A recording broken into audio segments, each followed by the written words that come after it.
Hey, it's Aaron from GameEnthus.com. In this video, I'm talking about the card game Quiltable. I've probably been referring to it as Quiltable the Card Game, but it actually says the card game Quiltable. So, I think the most important word in there is the word Quiltable. The card game Quiltable is for 1 to 4 players for ages 8 and up. It's a contract tableau building game. Your tableau is a quilt, a 4x4 quilt to be exact. It was designed by Jared and Madeline Richardson with art from Abby Jones. It's also published by Circle J Games. Let me show you how the game plays. Okay, while this isn't as even as I'd like it to be, I kept messing with it and then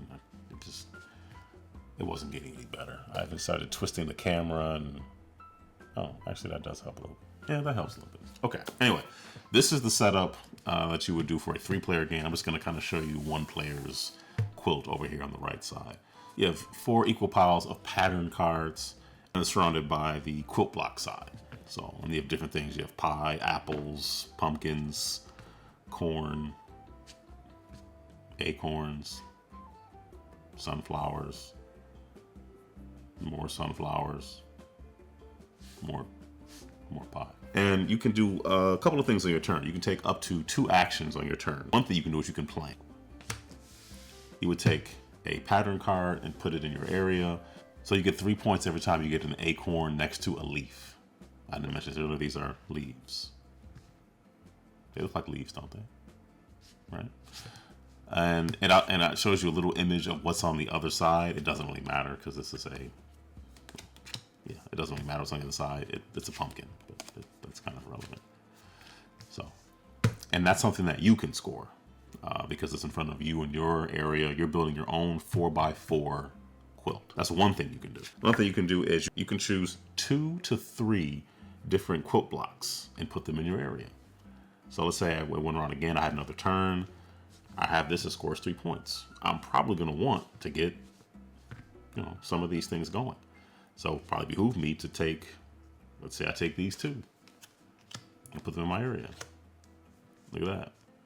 Now I haven't decided how it's how it's gonna go yet. I don't know if it's gonna go this way or what have you. Probably for this example, I'm gonna probably just have it just like this, so it stays in frame. But you can kind of see what I'm working with. So now that's 3 points. Now let's just say, for example, I took this one as well, because you can take 2 or 3. So let's say I took these 3, right? And then I would replenish. And you tend to replenish. You kind of replenishing, in different quadrants, if you can. They're going to become uneven because that's just how it is. You just do the best you can do. And although this does start as 12 different quilting blocks around the piles of pattern cards, the third thing you can do is called return. You can return 1 to 4 quilt blocks back into the center. So let's say I want to keep this, this pair because they're worth 3 points. Let's say I don't want this anymore. I would just return it, I guess here or wherever. I would just return it to here. So as the game goes on, there's going to be more options around, which make the choosing even better because it gives you more options of things. You're choosing things that are typically adjacent to each other. Like I wouldn't go, hey, I want these 2 apples. It's not a thing. You get to take the apple and the pie, apple and the sunflower, or apple and corn, or you want to choose things that are adjacent. In addition to scoring the quilts that you were able to accomplish however many times you did without using the same, actual quilt blocks to do it, those are your points. You get the bonus points here. If you actually finish your 4x4, you get 5 extra points as well. So the game ends when these piles are completely gone, or it ends when someone completes their 4x4 quilt. And then everybody would get every other player would get 1 more turn, and then that would be the game. In terms of taking, the taking action, you would take things that are orthogonally connected. 2 or 3 cards orthogonally connected. Returning works the same way. So if I had, let's say I had this, just for example, let's say I had that, I can't return these 3. I can return all 4 of them. I can return these two, these two, these two. I can't return just these two. I can't return just these two because they're not orthogonally adjacent to each other. So that's returns work that way as well. And you just return kind of anywhere in the outer ring. So you just go around what's here. You wouldn't return to what's just next to all of the pattern cards. And the patterns, they're not all like this. So yeah, well, the examples, of course, here now are all of the, you can see the patterns next to each other that score various points. But sometimes you'll have something like this where you have A, B, B, A. So you'd want this actual configuration. So that would look like, no, that would be this, A, B, B, A. And that's worth 7 points. So that stuff can add up. And there's other things like this where it's like you'd have to have an acorn and then two of the same things next to it that aren't in acorn, obviously. Two other things that are the same next to it. And there's a bunch of them, so they're worth more points when they're theoretically, realistically, harder to put together. Like this one, you'd have to have these spaced out that way. It could be any, it doesn't have to be in the center of it. It could be, yeah, it could be kind of anywhere, but, so, yeah. So, AABA, and that could just be anywhere. I think that could, I interpreted that as that could be a row or a column. I forgot what the rules say, but that's how I interpreted that one. It's flex. I would say it'd be flexible. Like this one is just interesting. Like AA and then A, AA and then A. A lot of A's. So, yeah. That's how the game's played. Like I said, the game ends, somebody completes their 4x4, and or all these cards are depleted. And that will be that. That's basically how you play the game. So in addition to the competitive game, there are quilting assistants that every player can choose. So you choose one of the four, and I believe one stays out in the center. That can be swapped out for the assistant that you have. And they all do different things. So once per turn, they can take a particular action. Oh, Sir Tim can up to twice per turn, he can take an additional action. That's really good.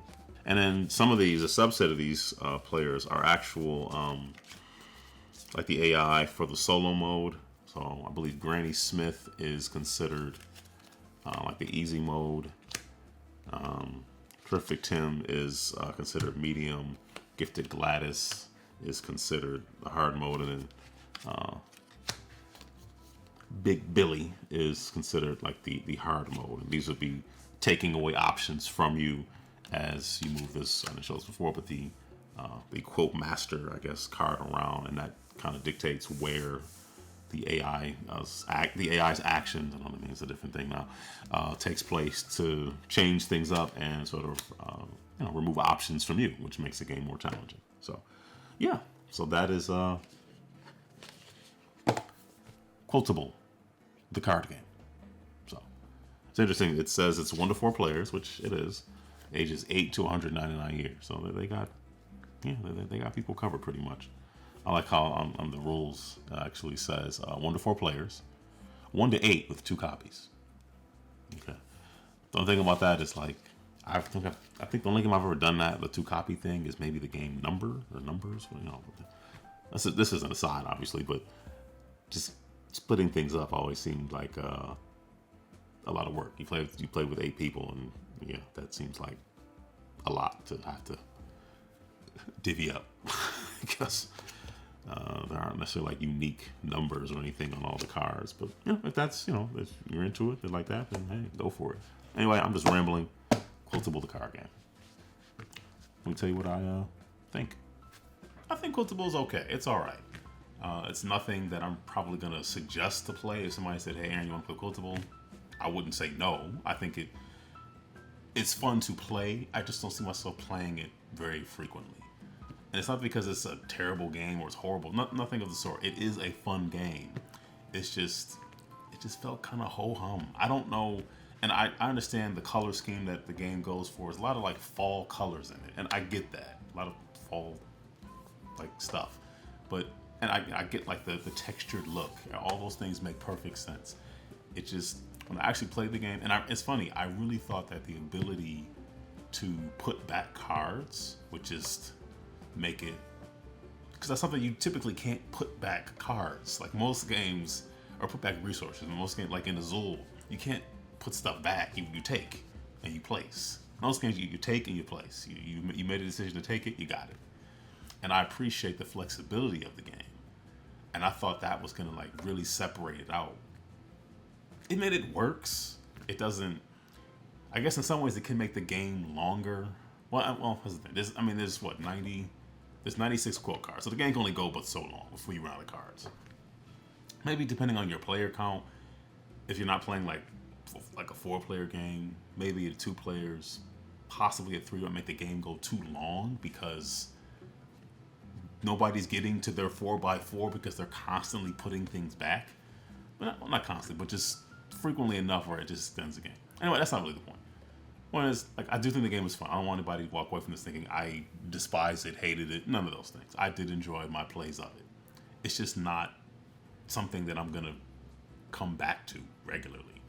And part of that could be because I have a lot of games. I don't know. Like, if this is like the one tableau sort of game that you have and you're into quilting, okay, that it might have a little more lasting appeal. For me, like I said, if somebody offers, great, I'll play it. But I'm probably not going to suggest it. So I thought it was okay. I thought it was all right. I do appreciate the solo modes. I appreciate the fact that there's some variants you can use. Like I said earlier, I'm not really sure about the combining 2 games. A lot of games say that, like, you can combine 2 games. But then everybody got to go home. So, what now? You know what I mean? Like, it sounds good on paper, but, like, how does that really work? I mean, yes, you expand it out. A lot more people are playing the game. Great. It's getting late. I want to go home. Let's divide these games up. Let's divide these resources. What card is that? I don't know. Are they numbered? No. That's not really a dig at the game. I'm just me being silly. I thought the solo was pretty fun, but it's not something I'm probably going to come back to very frequently. It wasn't that engaging for me. So those are my thoughts on the card game, Quiltable. Thank you for watching. Take care, stay safe, and be blessed.